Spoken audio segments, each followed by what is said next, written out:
अगर 2-3 दिन सब्जी ऐसे ही पड़ी रह जाए तो वो खराब हो जाती है, लेकिन अगर वही 2-3 दिन वो रेफ्रिजरेटर में पड़ी रहे तो वो खराब नहीं होती। सोचने पे कुछ पता चलता है कि रेफ्रिजरेटर में टेम्परेचर डाउन होता है, थोड़ी ठंडक होती है, लेकिन फिजिक्स वालों का सवाल ये रहता है कि आखिर वो टेम्परेचर डाउन होता कैसे है, वो कोल्डनेस कैसे क्रिएट होती है। तो इसी को समझने के लिए आज हम पढ़ने जा रहे हैं 11th class physics new book chapter number 6 heat and thermodynamics का article number 6.9 that is refrigerator.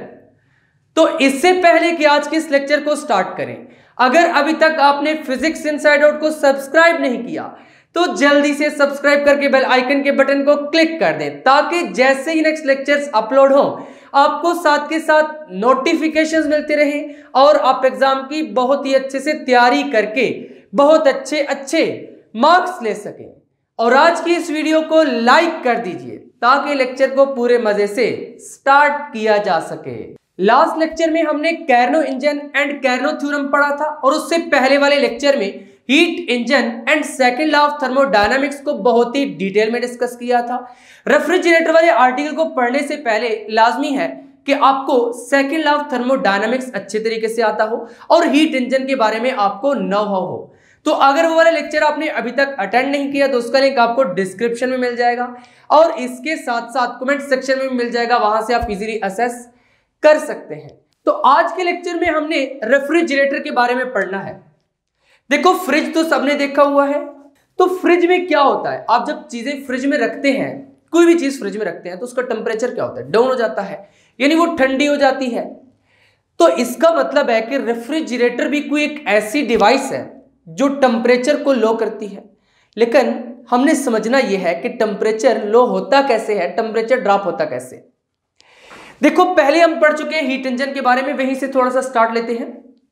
Heat engine में क्या होता था, एक हॉट रिजर्वायर होता था और एक कोल्ड रिजर्वायर, एक हॉट रिजर्वायर और एक कोल्ड रिजर्वायर। यहां पर ये कोल्ड रिजर्वायर है मान लीजिए। अब हॉट रिजर्वायर को हम HTR भी कहते हैं, याद रखना है आपने, और कोल्ड रिजर्वायर को LTR भी कहते हैं। देखो, HTR और इसको क्या कहते हैं, LTR। HTR से क्या बनता है, हाई टेम्परेचर रिजर्वायर, और LTR से बनता है लो टेम्परेचर रिजर्वायर। देखो, कोई भी हीट इंजन उसी वक्त बनता है जब हमारे पास एक हॉट रिजर्वायर हो, एक कोल्ड रिजर्वायर हो, यानी दो ऐसे रिजर्वायर्स हो, दो ऐसी बॉडीज प्रेजेंट हो जिनमें से एक का टेम्परेचर हाई हो और दूसरी का टेम्परेचर लो हो।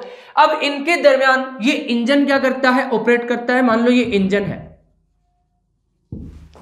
इंजन क्या करता था, यहां से हीट को एब्जॉर्ब करता था, यहां से हीट को एब्जॉर्ब करता था। मान लो हीट Q1 इसने एब्जॉर्ब की है, या फिर आज के दिन हम इसको कह देते हैं QH, यानी कि QH हॉट रिजर्वायर से जो हीट एब्जॉर्ब की है, और उसको किस में कन्वर्ट करता था, वर्क में कन्वर्ट करता था। उसमें से कुछ हीट को, सारी वर्क में कन्वर्ट नहीं करता, no heat engine is perfect. यहां पर ये हीट इंजन कुछ हीट को वर्क में कन्वर्ट करेगा और कुछ हीट कोल्ड रिजर्वायर में क्या कर देता है, रिजेक्ट कर देता है। मान लो वो हीट QC है, QH हीट इंजन ने एब्जॉर्ब की है, उसमें से कुछ हीट को क्या करेगा, वर्क में कन्वर्ट करेगा, और बाकी कुछ हीट को जो बच जाएगी उसको कोल्ड रिजर्वायर में रिजेक्ट कर देगा, दैट इज QC। अब रेफ्रिजरेटर क्या है, बिल्कुल इसका उलट, इसको उल्टा दे, ये सारे एरोस को उल्टा दे तो हीट इंजन क्या बन जाएगा, रेफ्रिजरेटर बन जाएगा। लेकिन यहां पर सारे एरोस को उल्टाना पड़ेगा। यहां पर क्या होगा, HTR, अब मैं इसको HTR और LTR ही लिखूंगा। यहां पर ये LTR है, मान लीजिए LTR। लेकिन मसला ये है कि जो सेकंड लॉ ऑफ थर्मोडायनामिक्स है वो ये कहता था, जो क्लासियस स्टेटमेंट है उसकी, कि हीट कोल्ड बॉडी से हॉट बॉडी की तरफ फ्लो नहीं कर सकती। लेकिन मान लो हमने कोई ऐसा पंप लगाया है, कोई ऐसा पंप लगाया है, और पंप तो खैर बाहर से फिर उसको इलेक्ट्रिसिटी प्रोवाइड करनी पड़ेगी, हाँ बिल्कुल करनी पड़ेगी। तो मान लो यहां पर मैं इसको इलेक्ट्रिसिटी भी प्रोवाइड कर देता हूं कुछ इस तरीके से। पंप को मैंने यहां पर इलेक्ट्रिसिटी प्रोवाइड कर दी है, यहां पर मैं इसको पंप लिख देता हूं। अब इस पंप का काम यह है कि ये हीट यहां से लेगा, क्या करेगा, यहां से लेगा और उसको HTR में रिजेक्ट कर देगा। हीट को यहां से लेगा और उसको HTR में रिजेक्ट करेगा, यानी कि कोल्ड बॉडी से हीट को लेगा और हॉट बॉडी में जाकर रिजेक्ट करेगा। जब कोल्ड बॉडी से हीट को निकालेगा, हीट को रिमूव करेगा कोल्ड बॉडी से, तो कोल्ड बॉडी और ज्यादा कोल्ड होती जाएगी, यानी कि ठंडक पे ठंडक पे ठंडक पड़ती जाएगी। तो यही जो प्रिंसिपल है यूज होता है रेफ्रिजरेटर में, यानी कि कोल्ड बॉडी से हीट को निकाला जाता है और उसको हॉट बॉडी में रिजेक्ट कर दिया जाता है। लेकिन ऐसा करने के लिए क्या करना पड़ता है कि उसको एक्सटर्नल एनर्जी प्रोवाइड करनी पड़ती है। देखो यहां पर इंजन हमें वर्क दे रहा था, लेकिन यहां पर हम इंजन को एनर्जी प्रोवाइड कर रहे हैं, इस पंप को क्या कर रहे हैं, एनर्जी प्रोवाइड कर रहे हैं। तो इस केस में क्या हो रहा है कि हीट कोल्ड बॉडी से हॉट बॉडी की तरफ फ्लो कर रही है। अब अगर मैं इसी पंप को नाम दे दूं रेफ्रिजरेटर, तो कैसा रहेगा, बहुत ही प्यारा रहेगा रेफ्रिजरेटर, क्योंकि साइंटिस्ट ने भी इसको यही नाम दिया है। अब रेफ्रिजरेटर को हमने बाहर से एनर्जी प्रोवाइड की। देखो जितने भी फ्रिज है, आप लोगों के घर में जो फ्रिज है उसको आप इलेक्ट्रिसिटी सप्लाई करते हो, यानी कि इलेक्ट्रिकल एनर्जी सप्लाई करते हो तभी वर्क करता है ना। तो यहां पर भी इसका मतलब है कि इलेक्ट्रिकल एनर्जी हमें सप्लाई करनी पड़ेगी। अब इसको मैं ऐसे भी कह सकता हूं कि हमें वर्क सप्लाई करना पड़ेगा। इसको एक मिनट के लिए साइड पर कर दीजिए। हमें क्या करना पड़ेगा, वर्क सप्लाई करना पड़ेगा। मान लो यहां से क्या करना पड़ेगा, वर्क सप्लाई करना पड़ेगा। वर्क का क्या मतलब है, जब हम किसी भी सिस्टम पर वर्क करते हैं तो उसको एनर्जी प्रोवाइड कर रहे हैं। तो यहां पर इसका मतलब है कि लो टेम्परेचर रिजर्वायर से हार्ड टेम्परेचर रिजर्वायर की तरफ हीट को मूव कराने के लिए क्या करना पड़ेगा, एक्सटर्नल वर्क प्रोवाइड करना पड़ेगा। और अगर आपको याद हो तो सेकंड लॉ ऑफ थर्मोडायनामिक्स वाले लेक्चर में मैंने आपको क्लासियस स्टेटमेंट जब पढ़ाई थी तो वहां पर भी यही बात बताई थी कि हीट इंजन को अगर उल्टा दिया जाए, सारे एरोस उल्टा दो, यहां पर LTR, यहां पर HTR था, एरो किधर था, इधर था, इसको उल्टा के इधर कर दो, ये इधर था, इसको उल्टा के इधर कर दो, यहां पे वर्क बाहर मिल रहा था, यहां पर आप वर्क दे रहे हैं सिस्टम को। तो ये है रेफ्रिजरेटर। बस इतनी सी कहानी है जो कि आज के पूरे लेक्चर में हमने डिस्कस करनी है। अब चलते हैं कि आपकी बुक में क्या लिखा गया है, क्योंकि आपने पेपर में तो वो लिखना है ना जो बुक में लिखा हुआ है। तो यहां पर फिर प्रॉपर सारे नोट्स भी मैं आपको प्रोवाइड करता हूं कि किस तरीके से आपने इस क्वेश्चन को अटेम्प्ट करना है और किस तरह से इस क्वेश्चन में आपने मैक्सिमम मार्क्स गेन करने हैं। तो सबसे पहले यहां पर हमें रेफ्रिजरेटर की डेफिनेशन लिखनी पड़ेगी। डेफिनेशन किस तरीके से लिखेंगे कि रेफ्रिजरेटर एक डिवाइस है तो एक डिवाइस ही ना, एक डिवाइस है जो कि किसी भी बॉडी के टेम्परेचर को सराउंडिंग के टेम्परेचर से लो टेम्परेचर पर मेंटेन करता है। देखो फ्रिज में क्या होता है, टेम्परेचर कम होता है। फ्रिज एक इनफॉर्मल वर्ड है, जो एक्चुअल वर्ड है डेट इज रेफ्रिजरेटर। फ्रिज तो हम लोग बोलते हैं ना फ्रिज, लेकिन जो एक्चुअल वर्ड है डेट इज रेफ्रिजरेटर। तो रेफ्रिजरेटर एक ऐसी डिवाइस है जिसमें टेम्परेचर क्या हो जाता है, लो हो जाता है बॉडी का सराउंडिंग से, यानी कि refrigerator is a device which maintains the temperature of the body below that of surrounding, यानी सराउंडिंग से कम टेम्परेचर पर मेंटेन रखती है। जो भी चीज आप रेफ्रिजरेटर में रखेंगे उसका टेम्परेचर बाहर के टेम्परेचर से क्या होगा, कम होगा, यानी सराउंडिंग के टेम्परेचर से उसका टेम्परेचर क्या हो जाएगा, कम हो जाएगा। तो रेफ्रिजरेटर एक ऐसी डिवाइस है जो कि मेंटेन करती है टेम्परेचर को, किसके टेम्परेचर को, किसी भी बॉडी के टेम्परेचर को below then that of surrounding, यानी सराउंडिंग के टेम्परेचर से कम टेम्परेचर पर मेंटेन करती है। तो चलिए यही डेफिनेशन उठा के यहां पर लिख देते हैं। यहां पर अब एज इट इज यही वाली डेफिनेशन उठा के लिख दिया, refrigerator is a device which maintains the temperature of a body below then that of its surrounding. यानी रेफ्रिजरेटर क्या है, ये एक डिवाइस है जो किसी भी बॉडी के टेम्परेचर को सराउंडिंग के टेम्परेचर से बिलो मेंटेन करके रखती है। अब इसका वर्किंग प्रिंसिपल क्या है, देखिए बेसिकली रेफ्रिजरेटर क्या है, ये हीट इंजन का रिवर्स है।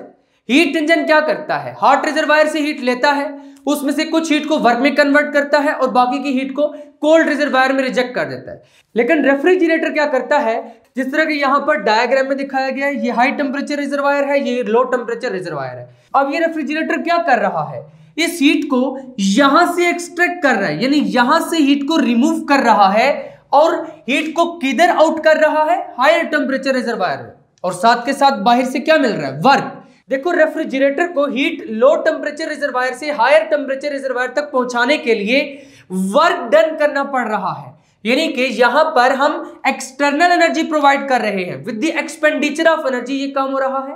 तो इसका मतलब यह है कि जो रेफ्रिजरेटर है ये basically Clausius statement of second law of thermodynamics से वर्क करता है, क्योंकि क्लासियस स्टेटमेंट क्या थी, it is impossible to cause heat flow from cold body to hot body without expenditure of energy और एक्सटर्नल वर्क। यही स्टेटमेंट मैंने आपको बताई थी सेकंड लॉ ऑफ थर्मोडायनामिक्स में। तो यहां पर भी फिर हमने यही लिखा है कि refrigerator works on the basis of Clausius statement of second law of thermodynamics. और क्लासियस स्टेटमेंट क्या है? जस्ट एक लाइन है, ये आप लिख लें और इसको अच्छे से आपने याद भी करना है, क्योंकि बेसिक प्रिंसिपल है रेफ्रिजरेटर का। It is impossible to cause heat to flow from cold body to hot body, यानी हीट कोल्ड बॉडी से हॉट बॉडी की तरफ फ्लो नहीं कर सकती, इम्पॉसिबल है। हाँ, उस केस में कर सकती है जब इस तरीके से वर्क प्रोवाइड किया जाए, एक्सटर्नल वर्क किया जाए। तो यहां पर यही लिखा है, it is impossible to cause heat flow from cold body to hot body without external work, यानी एक्सटर्नल वर्क के बगैर ऐसा नहीं हो सकता।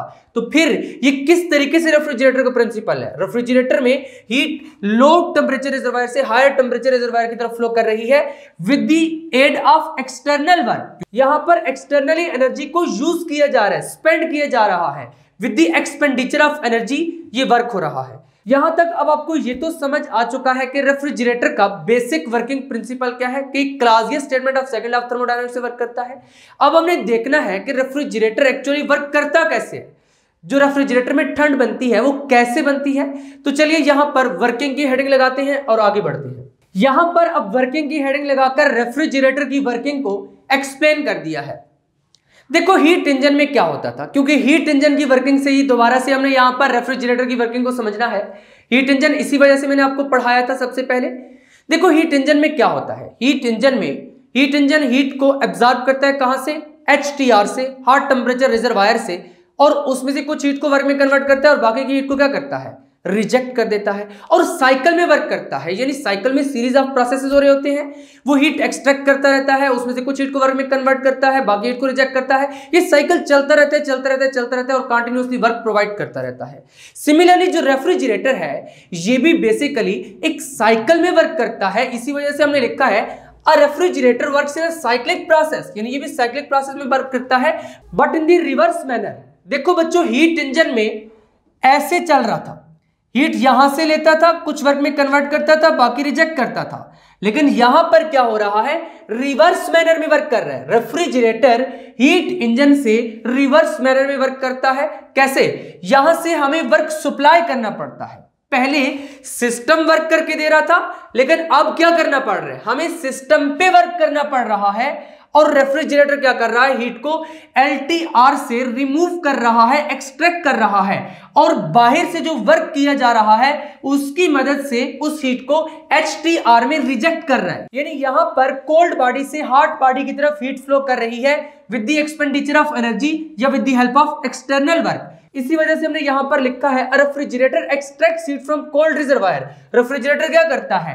हीट को यहां से एक्सट्रैक्ट करता है। इसी वजह से लिखा है यहां से हीट इन हो रही है, QC, यानी कोल्ड रिजर्वायर से हीट को उठा रहा है, रिमूव कर रहा है, एक्सट्रैक्ट कर रहा है, and releases it into a hot reservoir. और बाहर से जो वर्क कर रहे हैं उसकी मदद से ये हीट को हॉट रिजर्वायर में क्या कर रहा है? रिजेक्ट कर रहा है। इसी वजह से यहां पर एरो लगा के हीट आउट लिखा है। In a refrigerator work is done on the system. यहां से देखो, ये रेफ्रिजरेटर है, वर्क सिस्टम पे किया जा रहा है, यहां पर वर्क सिस्टम पे किया जा रहा है। लेकिन हीट इंजन के केस में क्या होता था? सिस्टम वर्क करके देता था।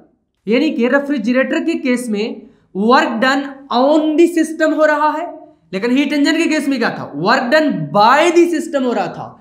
तो इसी वजह से यहां पर लिखा है in a refrigerator work is done on the system, यानी वर्क सिस्टम पे डन हो रहा है। But in case of heat engine work is done by the system. लेकिन हीट इंजन के केस में क्या था?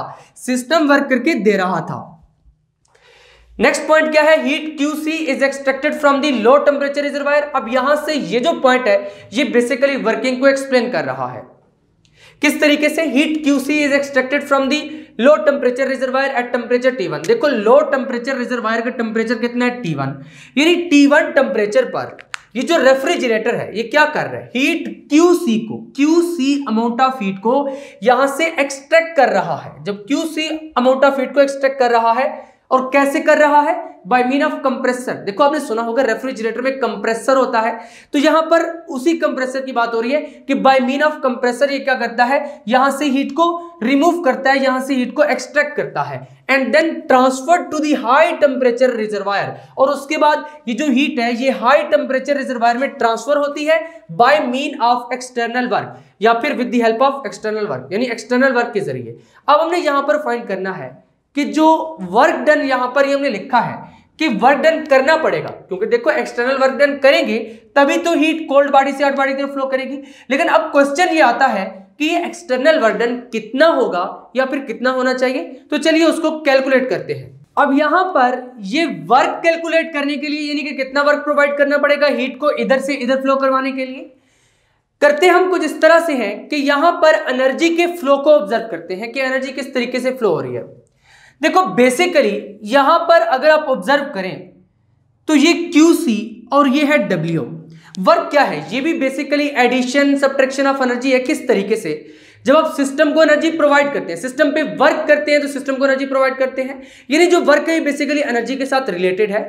तो यहां पर फिर हम ये कह सकते हैं कि यहां से QC गया, यहां से ये W गया, ये दोनों मिलकर क्या कॉन्स्टिट्यूट कर रहे हैं? यहां से ये गया, अगर आपको नजर आ रहा हो, यहां से इस तरीके से, यानी कि यहां से अगर QC और W इन दोनों को ऐड कर दिया जाए तो what we will get QH। तो फिर इसका मतलब है यहां पर मैं लिख सकता हूं QC plus W is equal to QH। यहां पर ऊपर सेंटेंस भी लिख दिया है, the heat rejected to HTR is given as, यानी जो हीट यहां से HTR को रिजेक्ट हुई है। देखो यहां पर QH कौन सी हीट है? जो HTR को रिजेक्ट हुई है, हाई टेम्परेचर रिजर्वायर को। यहां से अब हम W फाइंड कर सकते हैं। This implies that W is equal to QH, ऐसे ही रहेगा। ये QC उधर जाएगा तो क्या हो जाएगा? इधर प्लस है, उधर जाएगा माइनस हो जाएगा, तो QH माइनस QC। ऐसी इक्वेशंस आपको लिखना आनी चाहिए। देखो यहां पर जो एनर्जी वाली इक्वेशन होती है वो आपको लिखना आनी चाहिए कि किस तरह से यहां पर QC और वर्क ये दोनों जा रहे हैं। ये देखिए इस तरीके से एरोस जा रहे हैं, वापस आगे किधर मिल रहे हैं? QH। तो QH is equal to QC plus W। तो यहां से हमने W फाइंड कर लिया, W is equal to QH minus QC। अब बेसिकली किसी भी रेफ्रिजरेटर का मेन पर्पस क्या होता है? किसी भी रेफ्रिजरेटर का मेन पर्पस ये होता है कि जब एक्सटर्नली वर्क किया जा रहा है तो वो क्या करे? लो टेम्परेचर रिजर्वायर से हीट को एक्सट्रैक्ट करे। देखो जब यहां से हीट को रिमूव करेगा, QC जा रहा है, हीट निकालता जाएगा। जब हीट निकालता जाएगा तो यहां पर टेम्परेचर क्या होगा? लो होगा। इसी वजह से फ्रिज में ठंडक होती है ना। देखो यहां पर जैसे जैसे हीट को निकालेगा ठंडक पड़ती जाएगी, और फिर वो हीट जा किधर रही है? आप लोग समझते हैं ना ठंडक पड़ रही है। अगर फ्रिज के बैक साइड पे आप हाथ लगाएं तो काफी सारा गर्म होता है। वो जो अंदर से हीट निकाल रहा है ना लो टेम्परेचर रिजर्वायर से, वो एक्चुअली बाहर फेंक रहा होता है हाई टेम्परेचर रिजर्वायर में। इसी वजह से फ्रिज की बैक साइड पर आपको टेम्परेचर हाई महसूस होता है। तो बहरहाल यहां पर किसी भी रेफ्रिजरेटर का मेन पर्पस क्या होता है कि वो लो टेम्परेचर रिजर्वायर से हीट को एक्सट्रैक्ट करे और क्या करे? हीट को हाई टेम्परेचर रिजर्वायर में रिजेक्ट करे with the aid of external work. इसी वजह से यहां पर हमने लिख दिया है the main purpose of refrigerator is to extract as much heat QC as possible from LTR। देखो हम क्या चाहते हैं कि रेफ्रिजरेटर किस तरीके का हो? जो ज्यादा से ज्यादा ठंडक बनाए। तो यहां पर रेफ्रिजरेटर कैसे ज्यादा से ज्यादा ठंडक बनाएगा? जब ज्यादा से ज्यादा QC को एक्सट्रैक्ट करेगा। लेकिन क्या हम ये चाहते हैं कि रेफ्रिजरेटर ज्यादा से ज्यादा बिजली खर्च करे? नहीं ना चाहते। यानी हम ये चाहते हैं कि इलेक्ट्रिसिटी की कम यूनिट्स खर्च हो और हमारा जो रेफ्रिजरेटर है वो अच्छे से वर्क करे, यानी कि ज्यादा से ज्यादा हीट QC को यहां से एक्सट्रैक्ट करे कम वर्क पे। इसका मतलब है कि मेन पर्पस ऑफ रेफ्रिजरेटर यही है कि वो ज्यादा से ज्यादा हीट QC को एक्सट्रैक्ट करे LTR से on the basis of little work, as little as possible.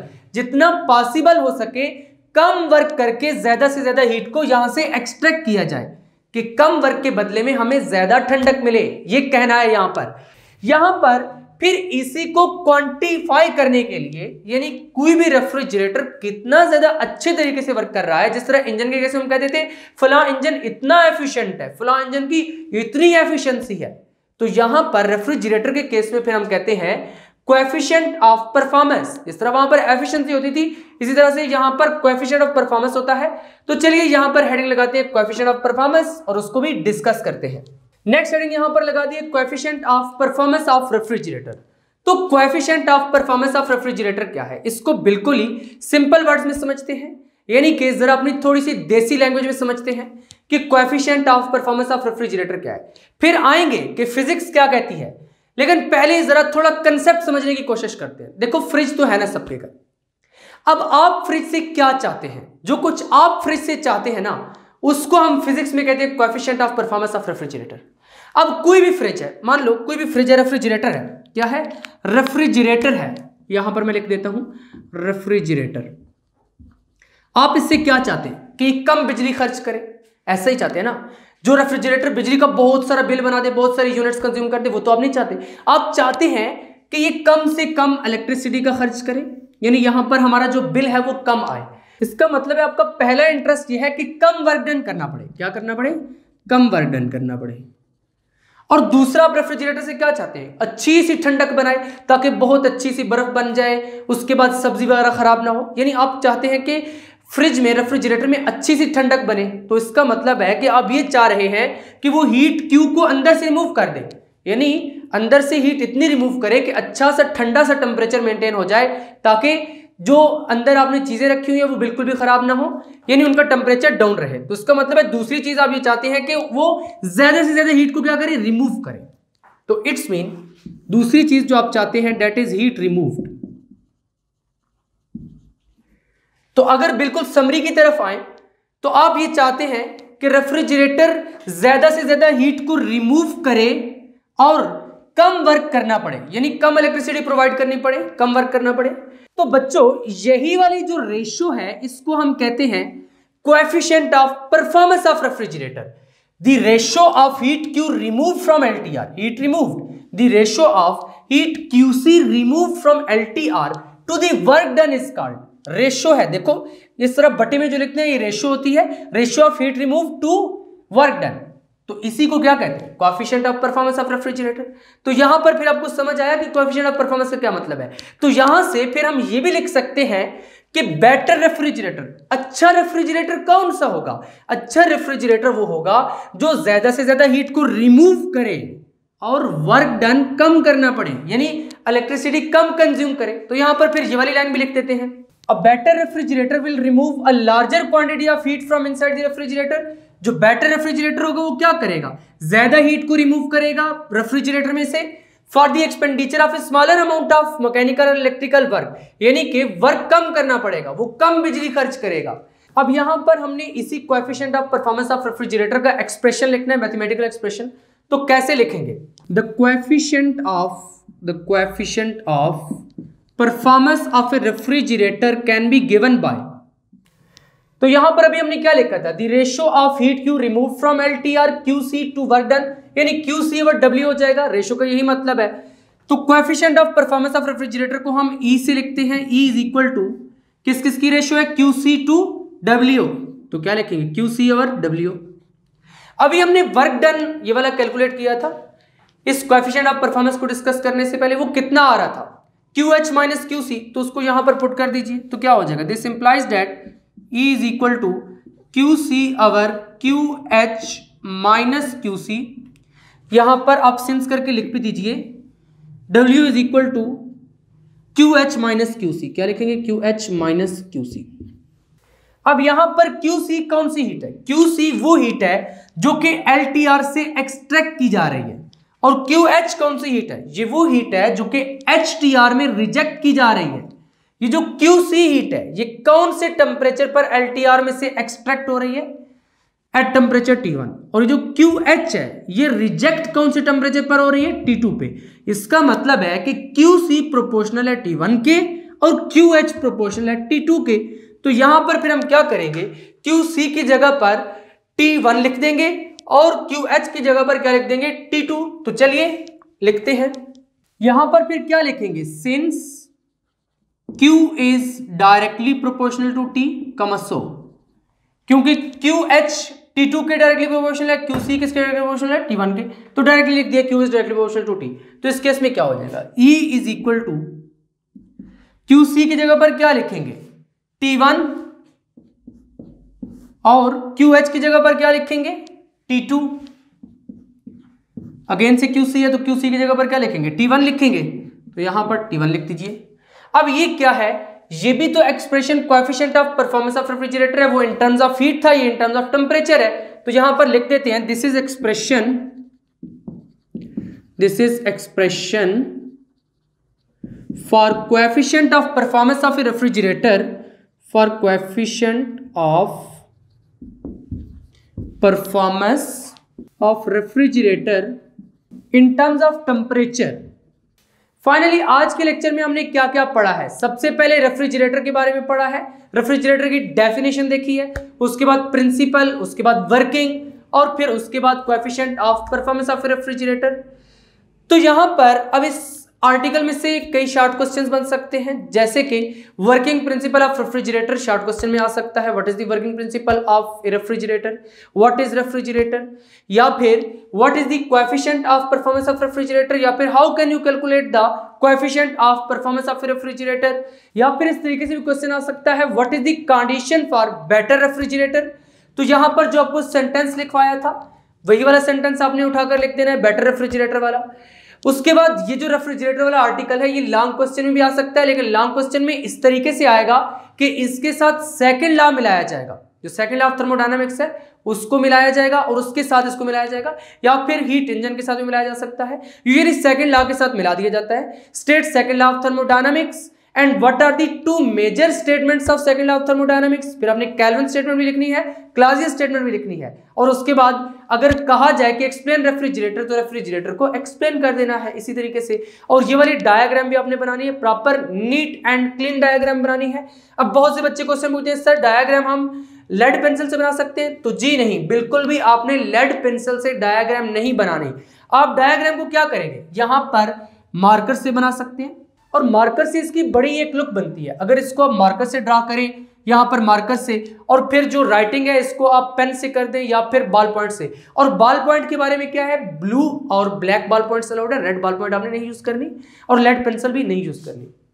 तो फाइनली आज का लेक्चर यहीं पर एंड होता है। उम्मीद है कि आपको आज के लेक्चर के तमाम कंसेप्ट्स अच्छे से समझ आ चुके होंगे। अगर अभी तक आपने फिजिक्स इनसाइड को सब्सक्राइब नहीं किया तो जल्दी से सब्सक्राइब करके बेल आइकन के बटन को क्लिक कर दें, ताकि जैसे ही नेक्स्ट लेक्चर्स अपलोड हों आपको साथ के साथ नोटिफिकेशंस मिलते रहें और आप एग्जाम की बहुत ही अच्छे से तैयारी करके बहुत अच्छे मार्क्स ले सकें। मिलेंगे नेक्स्ट लेक्चर में, तब तक के लिए अल्लाह हाफिज।